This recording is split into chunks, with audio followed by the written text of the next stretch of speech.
Assalamualaikum warahmatullahi wabarakatuh. Bismillah, alhamdulillah, wassalatu wassalamu ala rasulillah wa ala alihi wa sahbihi wa man tabi'ah hudah la hawla wa la quwwata illa billah amma ba'du. Kaum muslimin muslimat rahimakumullah. Alhamdulillah pada pagi hari ini bisa bertemu dalam suasana yang penuh sukacita. Semoga menambah rasa syukur kita kepada Allah Subhanahu wa taala. Kaum muslimin muslimat rahimakumullah. Semua orang kepingin merasakan hidup bahagia. Badan sehat, hati tenang, ekonomi tercukupi. Sehingga untuk mendapatkan cita-cita seperti itu, beberapa pendapat. Ada yang mengatakan kita akan senang, tenang kalau rezeki kita banyak. Ada yang mengatakan kita akan bahagia kalau kita hidup di rumah mewah. Dan banyak lagi pendapat orang-orang tentang ketenangan jiwa.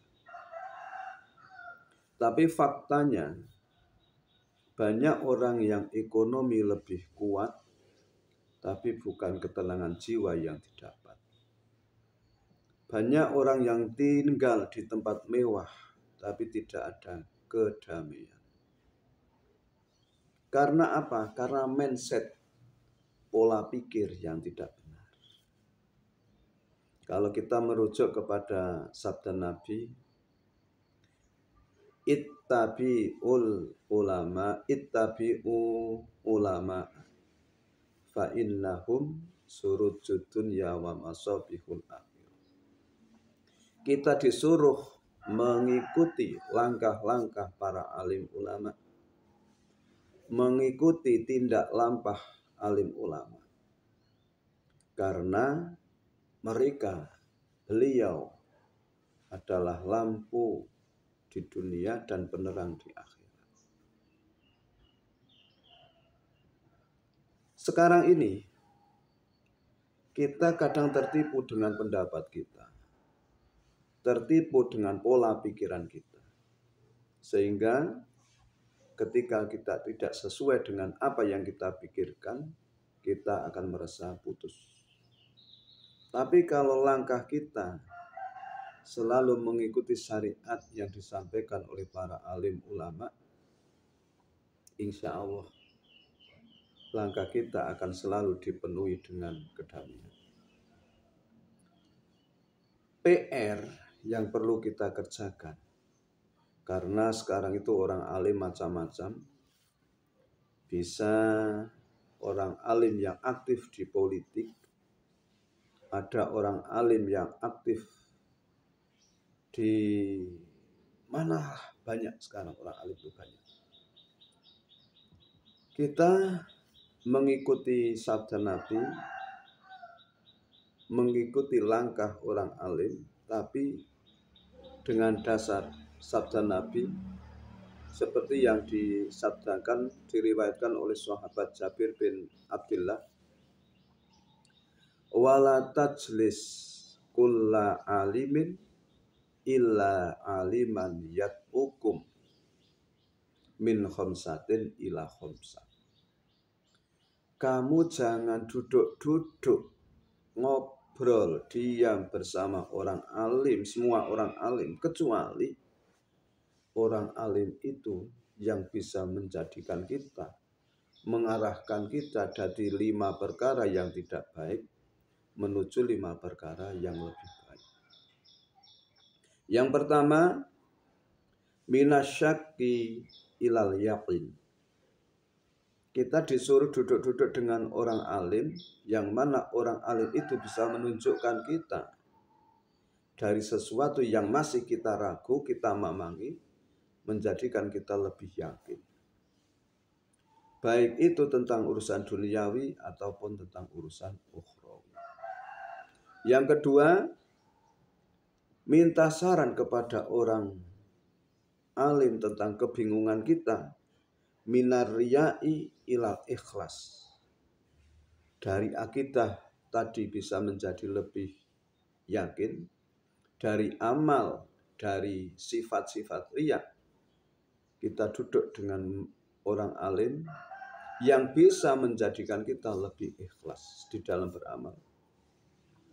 Wa minal kibri ila tawadhu, dari kesombongan menjadi lebih tawadhu, andam asor, rendah hati. Ingat, rendah hati bukan rendah diri. Hati kita selalu merendah, hati kita selalu merasa rendah di hadapan Allah, di hadapan Rasulullah, di hadapan semua orang. Itu akan menenangkan hati. Yang keempat, orang alim yang bisa menjadikan kita minar ruhbah ila zuhdi, dari sifat cinta dunia menjadi lebih zuhud, dalam artian hati kita tidak terlalu kumantil-mantil, tidak terlalu teringat atas urusan dunia. Yang kelima yaitu kita berkumpul, duduk-duduk dengan orang alim, tapi orang alim yang bisa menjadikan kita minal adawah ilan nasihah, dari permusuhan menjadi saling nasihat, saling memberi kebaikan, memberi ketenangan. Kaum muslimin muslimat rahimakumullah, orang alim yang seperti ini yang harus kita ikuti, bukan sebaliknya. Kita punya problem tentang ekonomi, kita sowan kepada orang alim, tapi orang alim itu memberi saran. Sekarang kamu akan merasakan bahagia kalau kamu mempunyai uang yang banyak. Kira-kira hati kita yang punya problem tentang ekonomi, kita akan senang apa susah? Otomatis hati kita akan lebih susah. Bukannya senang, tapi malah susah. Saat kita punya problem, kita bingung tentang keluarga, tentang anak-anak kita, tentang tetangga kita. Tapi oleh orang alim bukannya dinasihati, tapi malah kita ditambahi, musuhi aja, lawan aja, jangan terima kamu diginikan, digitukan. Otomatis hati kita tidak akan semakin tenang, tapi akan semakin susah. Oleh karenanya, marilah kita bersama-sama selalu memohon kepada Allah, mengikuti langkah-langkah orang alim, tapi orang alim yang bisa mengarahkan 5 perkara tadi, yang tidak baik menuju 5 perkara yang lebih baik. Insya Allah kedamaian akan tercapai, baik kedamaian dunia ataupun kelak kedamaian di alam akhirat. Assalamualaikum warahmatullahi wabarakatuh.